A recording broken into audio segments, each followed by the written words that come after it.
One of the key findings that we discovered during the research is that there is a serious knowledge gap in tax education, where 98% of respondents complain that they have never received any form of training or sensitization on tax-related matters and taxation.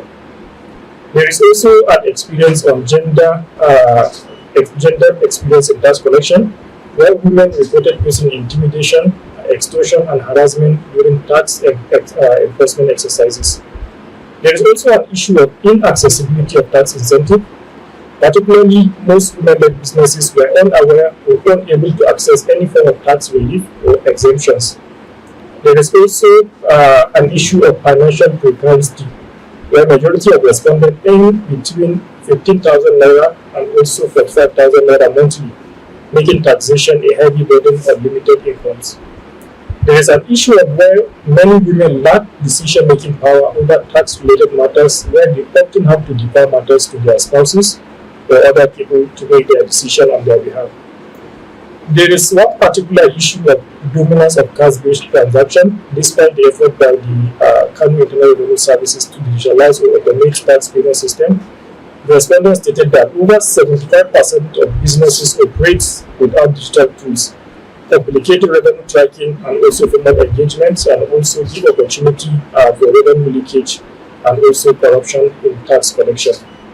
Now, to address this, the research has recommended certain policy recommendations, particularly in developing gender-responsive tax incentives for women and vulnerable groups, particularly within the informal sector. There is also a need to simplify and expand tax education programs using local languages and also community outreach. More importantly, there needs to be a framework that will enhance the implementation of gender-sensitive tax enforcement with effective grievance redress mechanism that will give the taxpayers the opportunity to air their grievances and also seek redress during tax collection processes. We also need to promote digital inclusion through easily accessible fintech solutions, such as the use of USSD codes to ensure that taxes are paid digitally without any opportunity for revenue leakages. And also, we need to ensure inclusive access to tax relief, particularly for women, youth, and people with disability, to ensure equitable representation across all board in terms of provision of access to services. Lastly, as a call to action, we are calling on stakeholders, particularly the Kano Inland Revenue Services, relevant ministries such as the Ministry of Finance, Ministry for Budget and Planning, civil society organizations, and the private sectors. They are urged to adopt these reforms to create a fairer, more inclusive tax system that reflects the realities of informal sector actors, especially women who often have to balance household responsibility with their trades and businesses. We appreciate and extend our appreciation to government partners, civil society organizations, media, and the informal sector for their invaluable contribution. And more importantly, we extend our appreciation to the donors, Christian Aid Nigeria, the Trans Justice and Governance Platform at the national and other subnational levels, and also the International Budget Partnership and CISLAC for their support and contribution in ensuring that a more inclusive and equitable tax system is established in Kano and beyond. Kamun farkon halartar wannan taro da nai, gaskiya ba mu da ilimi sosai akan shi kansa harajin da yanda mata masu sana'a za su amfana da shi kansa harajin, sannan kuma menene ma tax for service, yaya kudaden namu ma ake amfani da su, sannan ta wani hanyoyi ma za mu shigar da korafe-korafenmu. Amma a watannin nan da muka yi ana mana wannan training din, mun sami ilimi, mun koyar da wasu ma, mun gaya mutane maza har ma da mata har ma da maza da suke sana'a, mun nuna musu hanyoyin da za su je su faɗi korafe-korafensu, mun nuna musu yadda za a including mata da kuma yadda za a bunƙasa musu rayukansu da kuma sana'o'insu da kuma yadda za su warware dukkanin damuwarsu dangane da haraji. Da ba mu san menene mahimmancin haraji ba, amma sakamakon yin wannan abubuwa da muke yi yanzu shi yasa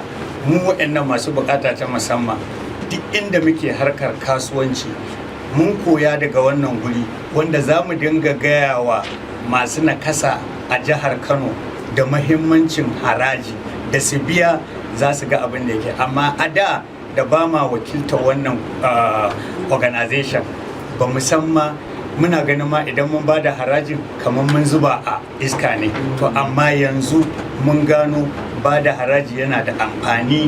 A gaskiya bisabilillahi da ban san muhimmancin haraji ba, idan na fara zuwa wannan taro mai matuƙar muhimmanci sannan na gane cewa wannan haraji da muke biya da gaskiya mu garin rugama muke ba mu san koma mai muke biya ba, don mun sha biyan harajin inda ake biyan haraji mu ba haka muke biya ba. Amma zuwa mu nan gun ni dai gaskiya na gane abubuwa da yawa, domin na warwa da 'yan kasuwa mu kai akan halartar biyan haraji ina da amfani mutuƙa gaya.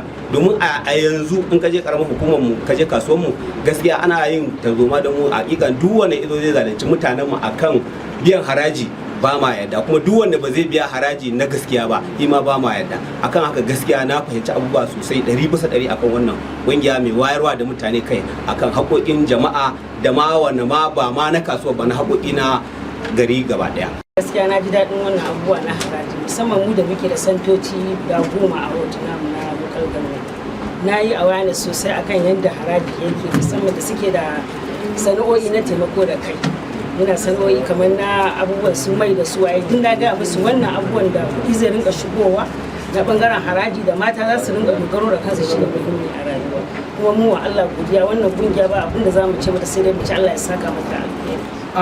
My takeaway from this program since inception, I'm a journalist, as I said before. Now I have no knowledge of anything that has to do with tax and how to follow taxes.